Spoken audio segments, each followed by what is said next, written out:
नमस्कार, राष्ट्रपोत से मैं पवन केसवानी। इस वक्त देश में जबरदस्त बवाल मचा हुआ है।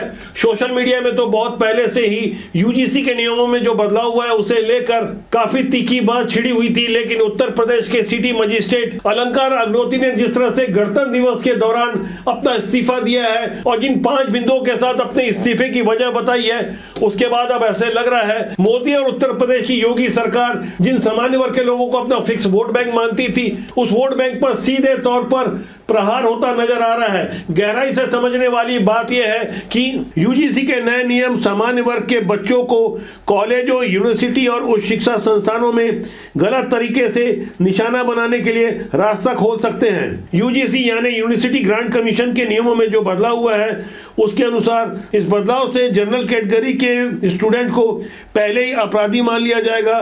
लोगों का कहना है कि अगर किसी छात्र पर झूठी शिकायत दर्ज की गई तो उसका पूरा कैरियर तबाह हो सकता है। यही वजह है कि इस नियम को लेकर मौत के मुंह में धकेलने जैसी बातें कही जा रही है। अब यह सबसे हैरान करने वाली बात यह है कि अचानक ऐसा क्या हुआ कि केंद्र सरकार ने यूजीसी के नियमों में बदलाव किया है, जिससे यह माना जा रहा है कि एसटी, एससी और ओबीसी के वोट बैंक को साधने के लिए जनरल कैटेगरी के लोगों को साफ तौर पर कटघरे में खड़ा करने की कोशिश की जा रही है। सोशल मीडिया में एक बड़ा प्रबुद्ध वर्ग यह समझाने की कोशिश कर रहा है कि 2011 में जब मनमोहन सिंह की सोनिया गांधी के रिमोट से चलने वाली सरकार थी, तब जो कम्युनल वायलेंस बिल लाया गया था वो सांप्रदायिक हिंसा कानून, जिसमें साफ तौर पर यह बात समझाई गई थी यदि कहीं दंगा होता है तो साफ तौर पर उसके लिए दोषी बहुसंख्यक वर्ग को मान लिया जाएगा, चाहे वो कश्मीर का भी इलाका हो। वहां भी यदि कोई दंगा होता हो तो हिंदू ही उस कम्युनल बिल से इस तरह घिरते हुए नजर आ रहे थे कि उन्हें यह साबित करना होगा कि वो दोषी नहीं है। ठीक वैसे ही यूजीसी के नियमों में जो बदलाव की शर्त रखी गई है, जो ड्राफ्ट प्रस्तुत किया गया है, बीते 13 जनवरी से तो बाकायदा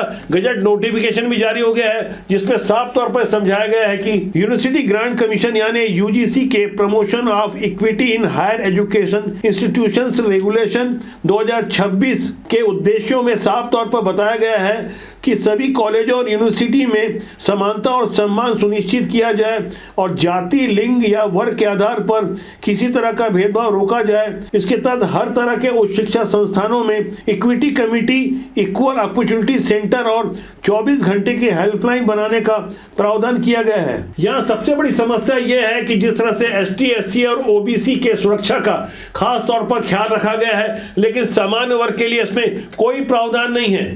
नए नियमों में जेंडर के मामले में स्त्री, पुरुष और यहां तक थर्ड जेंडर को शामिल किया गया है, लेकिन जाति के आधार पर साफ तौर पर स्पष्ट किया गया है एसटी, एससी और ओबीसी, इसका साफ तौर पर उल्लेख किया गया है। ऐसे में यह समझने वाली बात यह है कि क्या भेदभाव सामान्य वर्ग के साथ नहीं हो सकता। इन्हीं कारणों से सोशल मीडिया के बाहर अब भारतीय जनता पार्टी के अपने ही आक्रामक होने लगे हैं। वैसे तो इस नए नियम का विरोध पूरे देश में हो रहा है, लेकिन खास तौर पर जिस तरह से योगी आदित्यनाथ को टारगेट किया जा रहा है, वहां इस मामले में भड़का हुआ आक्रोश किसी और ही दिशा में जाता हुआ नजर आ रहा है। गौर करने वाली बात यह है कि मौनी अमावस्या वाले दिन शंकराचार्य स्वामी अभिमुक्तेश्वरानंद ने जिस तरह से पालकी में गंगा स्नान की जीत की और वहां मौजूद सुरक्षा अधिकारियों ने जिस तरह से प्रतिकार किया, बैरिकेडिंग तोड़ने के साथ किसी बटुक के एक वीडियो भी तेजी से वायरल हुई, जिसमें कोई सुरक्षाकर्मी किसी बटुक की शिखा खींचते हुए नजर आ रहा है। इस वीडियो से खासकर आक्रोशित ब्राह्मण समाज ने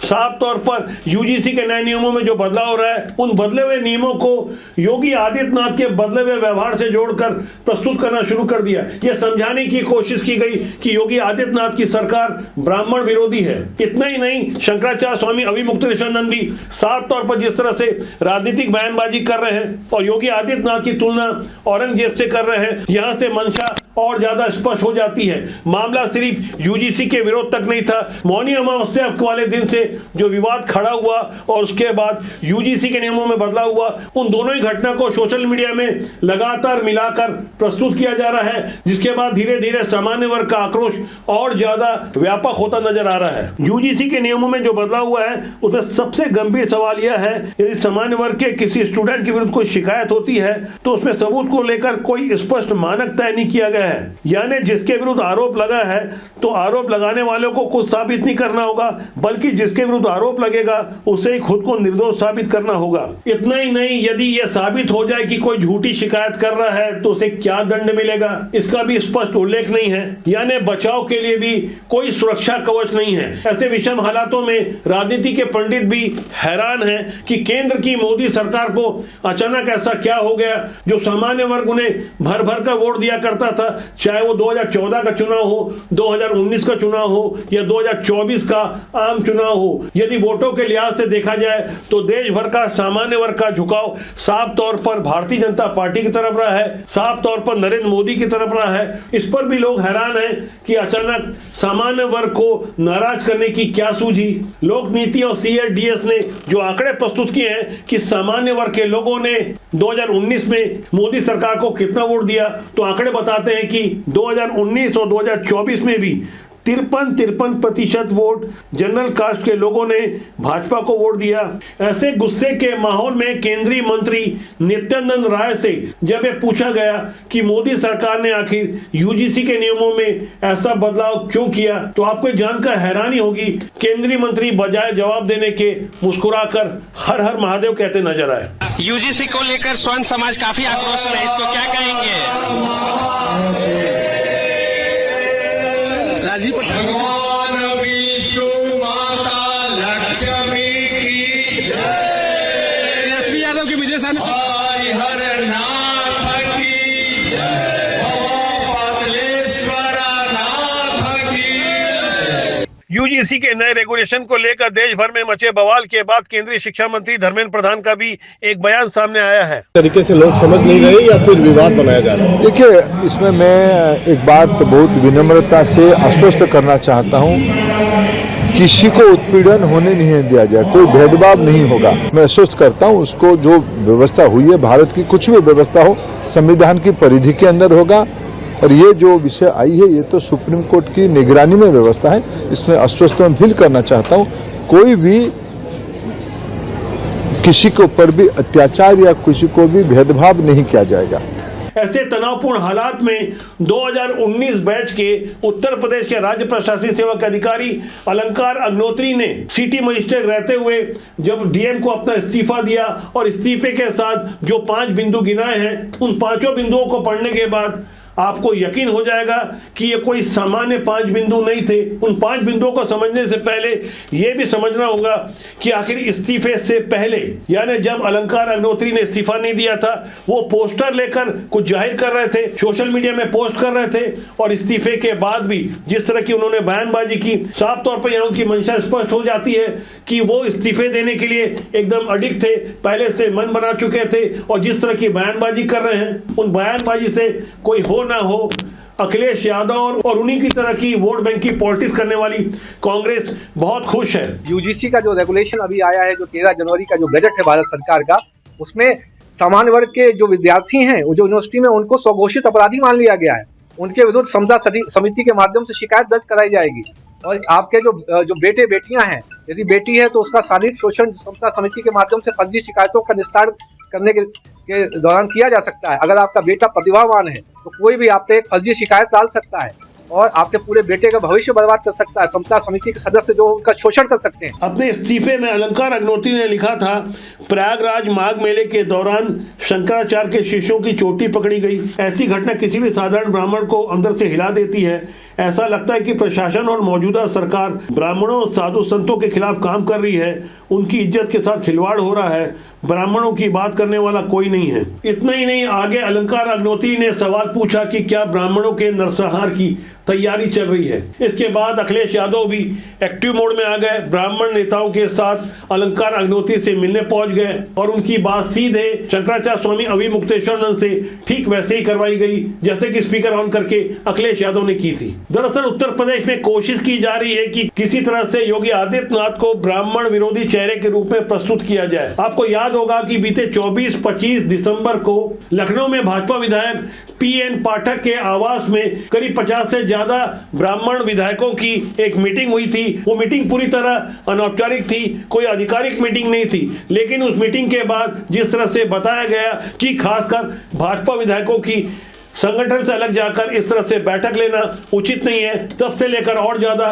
एक नैरेटिव करने की कोशिश की गई। उसी नैरेटिव वाले माहौल के बीच 13 जनवरी को यूजीसी के नियमों में जो बदलाव हुआ, वो एक नया नियम आ गया। उसके बाद मौनी अमावस्या वाले दिन प्रयागराज में गंगा घाट में जिस तरह से शंकराचार्य स्वामी अभिमुक्तेश्वरानंद के स्नान वाला विवाद आया, उन दोनों ही घटनाओं ने आग में घी का काम किया, जबकि जमीनी हकीकत इससे कहीं अलग है। आज योगी मंत्रिमंडल पार्ट 2 में करीब 7 से 8 ब्राह्मण मंत्री हैं। इनमें डिप्टी सीएम ब्रजेश पाठक सबसे प्रमुख चेहरा है।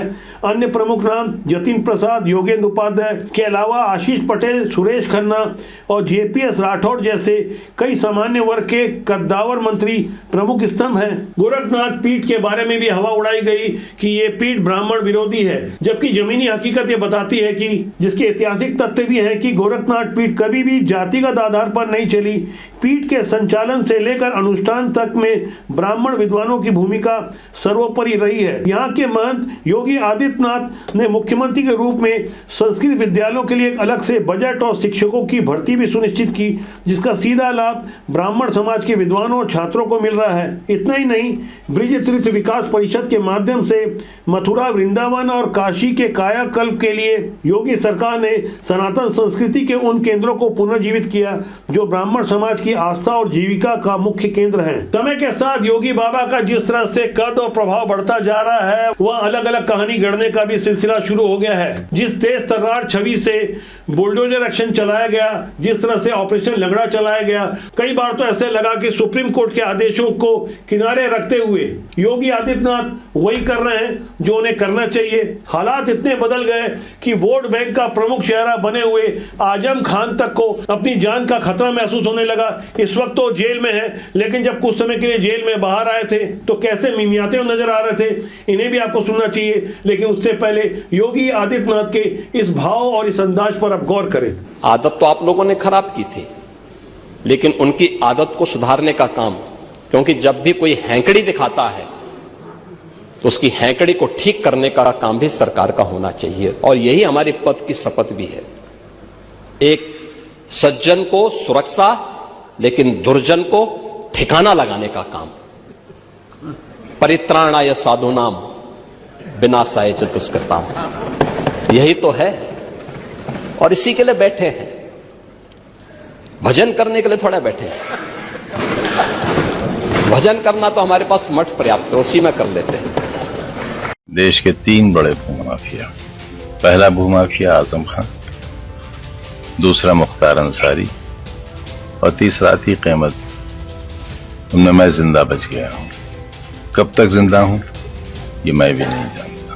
उत्तर प्रदेश में करीब 20% से ज्यादा मुस्लिम आबादी है। बावजूद इसके योगी आदित्यनाथ जिन हालातों में लगातार 2 बार मुख्यमंत्री बने, और इतना ही नहीं, आने वाले समय में यानी 2027 से पहले भी जिस तरह से हालात निर्मित हुए हैं, जमीनी जानकार बताते हैं कि यदि आज की तारीख में भी चुनाव हो जाए तो उत्तर प्रदेश में तीसरी बार भी योगी आदित्यनाथ की सरकार बनेगी। फिलहाल 2027 के लिए थोड़ा समय है। युद्ध की रणभेरी बच चुकी है। उससे पहले पक्ष विपक्ष दोनों की तैयारी शुरू हो चुकी है। कैसी तैयारी चल रही है, जमीन पर कुछ हकीकत आपने देखी, आपने क्या समझा, कमेंट जरूर कीजिएगा। हम बार बार लोगों से आग्रह करते हैं कि अच्छे लोगों को सिस्टम से जोड़ें और खासकर ऐसे नेताओं को पहचाने जो चुनाव से पहले कभी मोटरसाइकिल में घुमा करते थे, सिर्फ 5 साल विधायक या बड़ा जनप्रतिनिधि रहने के बाद कई पीढ़ियों के लिए जो अवैध माल इकट्ठा कर लेते हैं, ऐसे लोगों को पहचानिए। इसलिए अच्छे लोगों को राजनीति में आना चाहिए। राजनीति बुरी नहीं होती, उसमें काम करने वाले लोग अच्छे या बुरे होते हैं। होता यह है कि अच्छे लोग आते नहीं और बुरे लोग कुंडली मारकर राजनीति में बैठ जाते हैं और अच्छे लोग दूरी बना लेते हैं। इसकी वजह से राजनीति बुरी होती है। राजनीति कभी भी बुरी नहीं होती, बस अच्छे लोग आते नहीं हैं। इसलिए अच्छे लोगों को जोड़े। देश और समाज के लिए यही बेहतर होगा कि पूरा सिस्टम अच्छे लोगों के हाथ में रहे। योग्यता आपको तय करनी है, कोशिश आप करेंगे तो सफलता जरूर मिलेगी। नमस्कार।